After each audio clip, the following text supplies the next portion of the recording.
Hi అండి అందరికీ.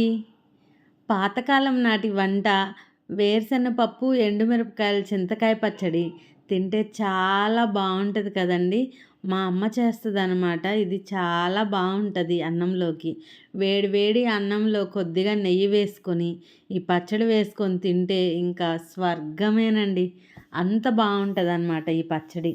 Easy and టేస్టీగా ఎలా ప్రిపేర్ చేసుకోవాలో చూసేద్దాం.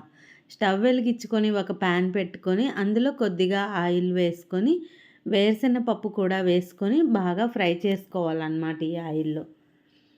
ఆయిల్ ఎక్కువ అవసరం లేదండి. కొద్దిగా వేసుకుంటే సరిపోతదనమాట మనకి కొంచెం వేగటానికే కాబట్టి.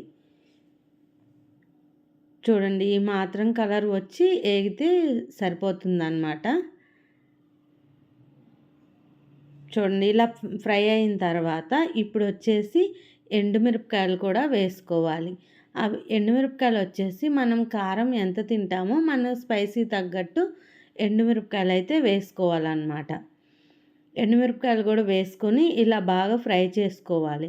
ఎక్కువ కలరు అవసరం లేదండి. కొద్దిగా వేగితే ఎండుమిరపకాయలనేది సరిపోతుందనమాట. చూడండి ఈ మాత్రం కలర్ వస్తే చాలనమాట. ఎక్కువ అయితే ఏంటంటే పచ్చడి కూడా నల్లగా వచ్చేస్తది. అంత బావుండదు చూడటానికి కూడా. అందుకని ఈ మాత్రం కలర్ వస్తే చాలు. తీసి పక్కన పెట్టుకొని అవి బాగా చల్లారాలనమాట. చల్లారిన తర్వాత ఇప్పుడొచ్చేసి మిక్సీ జార్ తీసుకొని మనం వేయించుకున్న వేరుశెనగపప్పు, ఎండుమిరపకాయలు అందులో వేసుకోవాలి మిక్సీ జార్‌లో. చూడండి మొత్తం అంతా దాంట్లోకి తీసుకోవాలనమాట. తీసుకున్న తర్వాత ఇప్పుడొచ్చేసి చింతకాయ పచ్చడి కూడా ఇప్పుడే వేసుకోవాలి. ఇదొచ్చేసి కొన్న చింతకాయ పచ్చడండి. అందుకే చూడండి ఎక్కువ పీసులున్నాయన్నమాట. మనకి షాప్‌లో ఎలా అంటే అలా అమ్మేస్తారు గదా! మనం ఇంట్లో పెట్టుకున్నది కాకుండా. మనం పెట్టుకుంటే పీసులు అవన్నీ ఇత్తనాలు ఏరేసి నీట్‌గా పెట్టుకుంటాము. ఇదొచ్చేసి షాప్‌లో తీసుకున్నదనమాట. అందుకని ఎక్కువ పీస్ అనేది ఉందనమాట. ఎంత తీసుకోంటే ఒక 2 నిమ్మకాయ సైజ్ అయితే సరిపోతుందనమాట.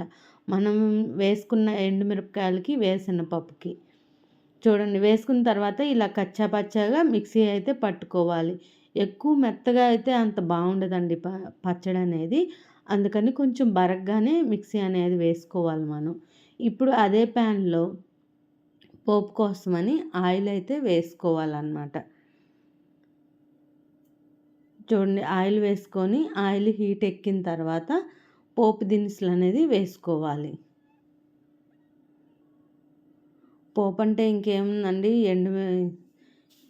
ఆవాలు, పచ్చిశనగపప్పు, జీలకర్ర ఇవే కదా! ఈ పోపు దినుసంతా ఫ్రై అయిన తర్వాత ఇప్పుడొచ్చేసి కొద్దిగా పెద్ద సైజు ఉల్లిపాయనే కట్ చేసుకోవాలి. కొంచెం పెద్ద ముక్కలుగా.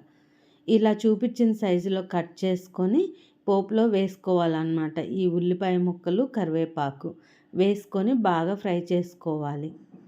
ఉల్లిపాయ ముక్కలు బాగా మగ్గేంత వరకు. చూడండి ఈ మాత్రం అయితే ఉల్లిపాయలు మగ్గినయి సరిపోతుందనమాట. ఇప్పుడు మనం మిక్సీ పట్టుకున్న చింతకాయ పచ్చడిని అంతటిని కూడా ఇందులో వేసుకోవాలి. ఇదే మిక్సీ జార్‌లో కొద్దిగా వాటర్ కూడా వేసుకొని ఎందుకంటే పచ్చడి ఇది బాగా గట్టిగా ఉంది కదా! కొంచెం లూజ్‌గా ఉంటే బావుంటదనమాట. అందుకని కొద్దిగా వాటర్ వేసుకొని చూడండి ఏసుకొని మొత్తం అంతా కలుపుకోవాలి ఇలాగా. మన చింతకాయ పచ్చడి వేరుశెనగపప్పు, ఎండుమిరపకాయలు చింతకాయ పచ్చడైతే రెడీ అయిపోయిందనమాట. కొంచెం అన్నం వేసుకొని, నెయ్యి వేసుకొని, ఈ పచ్చడేసుకొని తినండి. చాలా సూపర్‌గా ఉంటదండి. మీరు ట్రై చేసి ఎలా వచ్చిందో నాకు కామెంట్ చేయండి. ఓకేనా ఫ్రెండ్స్? ఇంకొక వీడియోతో మళ్ళీ కలుద్దాం.